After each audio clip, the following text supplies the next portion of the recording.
可是我还蛮惊讶的，就是我一刚开始的时候带他去泸州上课的时候，真的好多人在学这一方面呢，比预想中还多，每一间教室差不多都满了。我是在马来西亚受教育，其实当初我也很想让他回马来西亚受教育，因为台湾的学校所教的东西跟马来西亚那理所当然是有差别，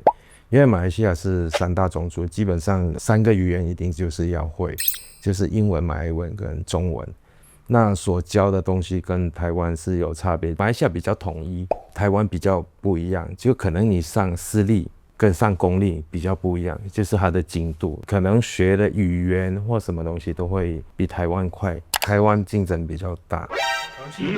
我觉得就是说，如果你要薪资待遇比较好一点，你就是一直念那一种律师啊或什么之类的。可是马来西亚基本上是没有这一方面，只是说看你自己喜欢去念，因为要往哪一个方向你就去念。当初因为我想让他回去的时候，也是想说让他们去念国际学校，因为国际学校跟政府的学校是不一样，那也跟中文学校也都不一样。所学的东西，如果你说要学英文那些比较好的，就是一定就是国际学校，那些就是最快。因为那时候我们从小就在台湾工作，就一直就留在台湾念书这样。前1、2年原本有想要让他们回去了解之后，因为可能工作的关系吧，没办法跟他们一起回去。虽然马来西亚有自己的家人，可能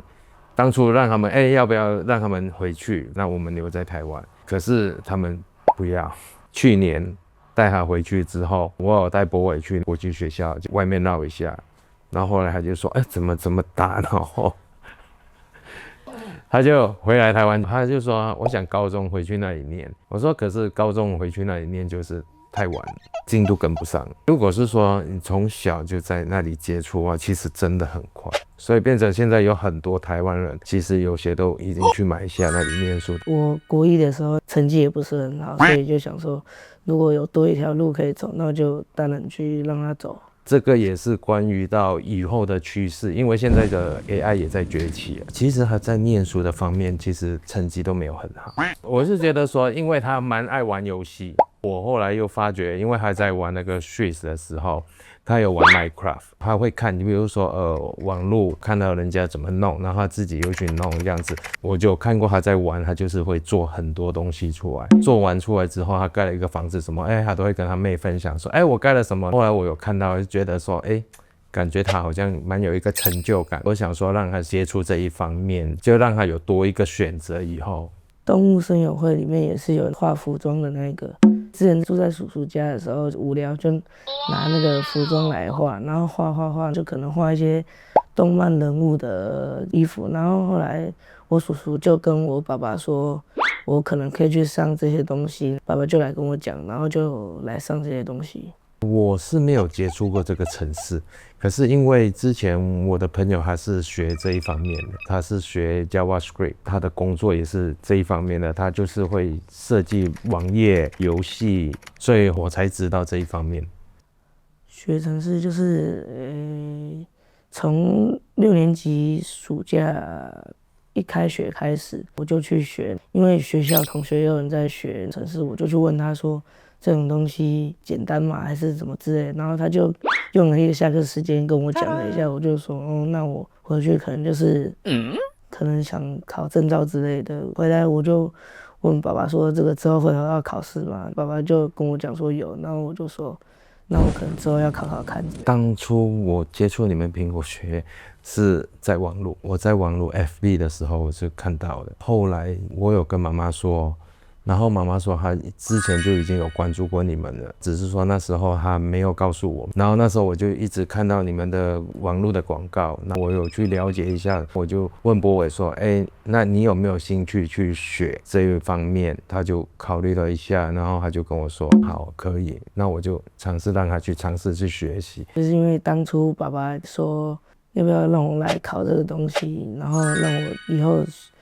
有多一个工作之类的，然后我就想说好。当初我有问过主任，对他以后的他的工作也好，其实这也是多一个证明，因为他后续他会一直学下去，所以就变成说他只要每学一个阶段，只要有证照可以考，就会让他一直考下去。我其实蛮替他担心的，那时候我还蛮怕他可能不会过，可是没想到他刷出来的时候考到的分数，蛮替他开心啊，真的蛮安慰的。他一考到出来问他，他自己其实也很开心。可能以后如果上高中，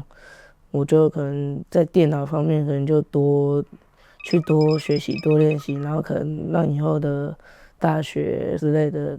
或是工作就是可以找到多一点，对，就是会往那种电机的。自从学了这个，他特别的改变就是他学东西的时候，他会有他自己的主动。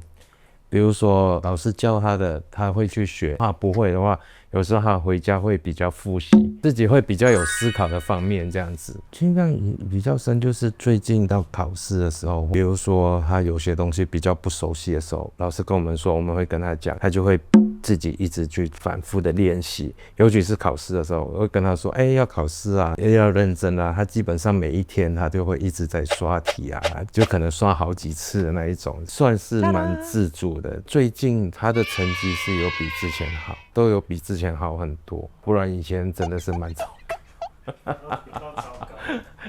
真的，妈妈都觉得他只要考完试，妈妈问了一次，你知道吗？就觉得已经有一个心里的答案了，他的那个分数什么的。如果你去学那种东西，然后你不理解，你一看到那一大串那一大片东西，你只看得懂它图片里面在写什么，但是它图片后面那一串文字，如果你不去理解它，它都会看不懂。一开始学那专案就是教你要跳水管，一开始上的时候就觉得说后面的那个程式就是一开始都看不懂 ，x+1 之类的那些都看不懂。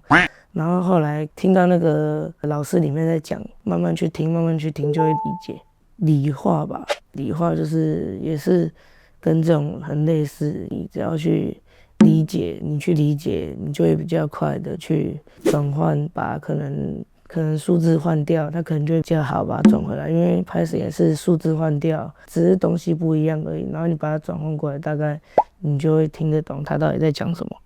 所以你现在学习的方式是不是换成你先掌握一个架构，对，架构了解了之后再去了解细节，这是你学程系之后学到的一个学习技巧吗？算是。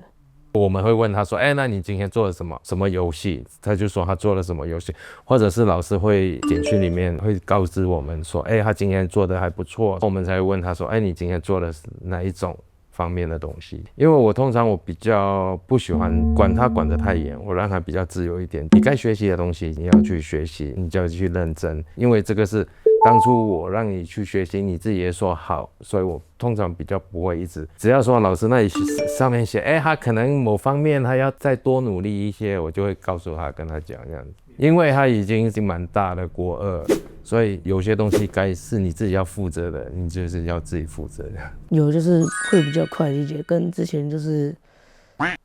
不一样，之前就是可能要花个可能3-4个小时理解那个东西，可能现在就是30分钟1个小时可能就会理解，因为 Python 这种东西就是它的那些程式就是要去理解，如果你理解不来的话，你就不会去写那种东西。有一次回家的时候就想说自己可能来贴看什么东西之类的，然后就去网上看一下一些要怎么做，然后就自己有打一个出来，但是没有很清楚，做到一半就觉得说还是要听一下老师讲，因为那时候还不是很懂，就是可能一些很简单，有点像那种没有网络可以玩那种小恐龙。跟补习班，我以前很少听过，我以前只是听过就是电脑程式之类的，当然电脑程式里面的软体那一些，其他的网页那种都比较少。原来马来西亚有可以学这一方面的东西的了，因为我也蛮久没回去了，我大概已经10几年没回去了，然后去年回去，觉得真的不一样。马来西亚现在有蛮多东西可以学了，已经不像以前，真的是可能没听过或什么之类的。可是因为最近就是一直你知道就是 AI 什么东西的，我就觉得说其实往这一方面其实是一件好事，因为我那时候我有听主任说，他说他们因为他们高中好像是高中啊，好像也会学校也会有学到这一方面的东西，所以我才会说，那你要不要比别人提早学，然后你要不要试一下来接触这一方面的东西？可是我还蛮惊讶的，就是我刚开始的时候带他去泸州上课的时候，真的好多人在学这一方面呢，比预想中还多，每一间教室差不多都满了。我就觉得还不错，像我让博伟来这里古亭这里考这个证照，怎么他下课了跟这个同学好像有讲有笑？我说你以前就认识吗？他说没有，我在这里认识的这样子。对，